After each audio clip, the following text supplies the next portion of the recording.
Assalamualaikum warahmatullahi wabarakatuh. Bertemu lagi dengan saya Rian Nurdiansyah, mahasiswa Ilmu Al-Quran dan Tafsir YIN Pekalongan.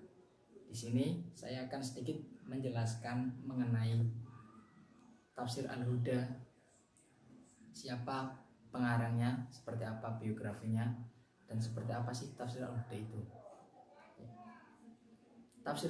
Tafsir Al-Huda ini dikarang oleh beliau Bakri Syahid, seseorang kelahiran dari kampung Suronatan, Ngampilan, Yogyakarta.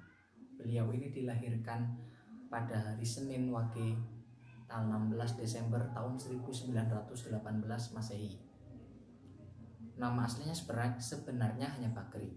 Nama Syahid ini di belakangnya diambil dari nama ayahnya, yakni Muhammad Syahid, jadi Bakri Syahid. Ibunya bernama Zakiroh. Nah, beliau ini merupakan anak kedua dari 7 bersaudara. Nah, beliau ini merupakan seseorang yang aktif dalam organisasi Muhammadiyah karena keluarganya juga sudah aktif. Terus beliau ini wafat tahun 1994 di usianya yang ke-76 tahun pada saat sedang melakukan sholat tahajud. Nah, beliau itu seorang TNI. Nah, cikal bakal menjadi TNI-nya beliau ini mulai dari ketika beliau masuk madrasah Mu'allimin.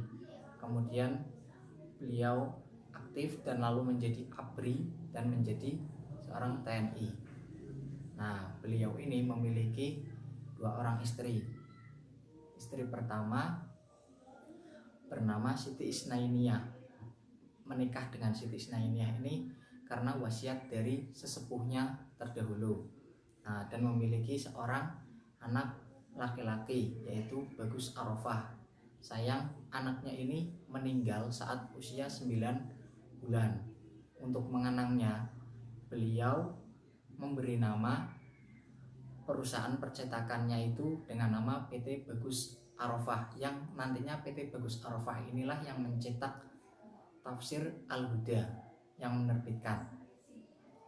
Nah, terus istri kedua beliau ini saat beliau sudah pensiun, karena beliau itu ingin punya anak lagi, makanya beliau menikah lagi karena sudah lama tidak mempunyai anak lagi dari istri yang pertamanya.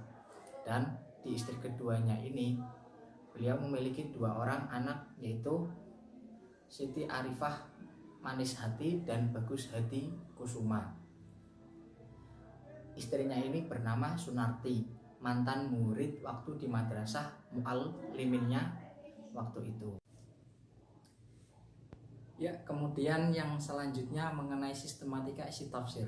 Tafsir ini dalam isinya itu mulai dari sambutan Menteri Agama Republik Indonesia, kemudian surat tanda tasih, terus ada purwaka atau pembukaan, setelah itu selanjutnya cacala saking penerbit. Nah, setelah itu baru daftar isi. Nah, setelah daftar isi ini ada sambutan dari Majelis Ulama DIY Daerah Istimewa Yogyakarta.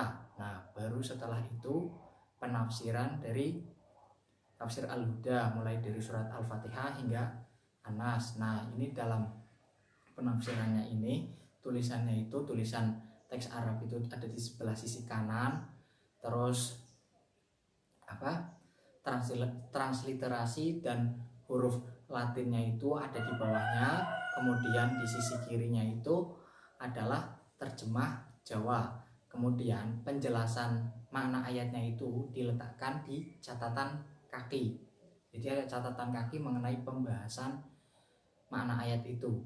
Nah, setelah penafsiran itu baru ada doa khataman Quran di bagian belakang. Kemudian ada bagian sawetawis ingkang wigatos murakabi. Nah, setelah bagian itu, bagian akhir ini ada bagian yang berisi 6 bab tentang pengetahuan dasar agama Islam. Yang isinya itu bab 1 adalah kitab suci Al-Quran, bab 2 rukun Islam, bab 3 rukun iman, bab 4 itu syafaat, bab 5 itu tentang kebencian, bab 6 itu tentang hayuning bawono. Nah, dalam tafsir ini tuh satu jilidnya berisi 1411 halaman. Ya, kemudian yang selanjutnya mengenai metode dan corak penafsiran dari tafsir Al-Huda. Nih, metodenya itu yaitu dari ijmali dan tahlili. Kemudian corak penafsirannya ini yaitu coraknya ijtimai, sosial kemasyarakatan, fikhi dan ilmi, namun dominan di ijtimainya. Contoh dari tafsir Al-Huda ialah surat Ali Imran. Akan saya bacakan. A'udzu billahi minasyaitonir rajim.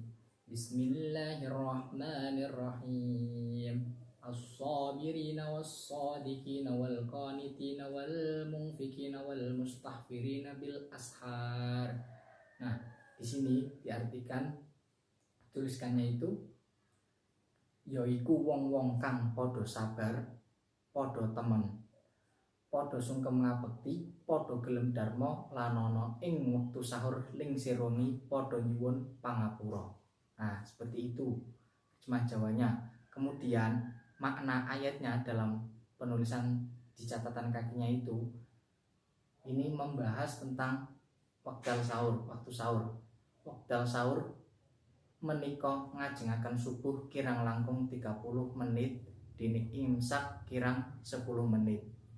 Itu penjelasan lebih mengenai ayat yang menerangkan sahur dan imsak tersebut. Mungkin cukup sekian penjelasan mengenai tafsir Al-Huda dari saya. Mohon maaf bila banyak kesalahan dan kekurangan. Assalamualaikum warahmatullahi wabarakatuh.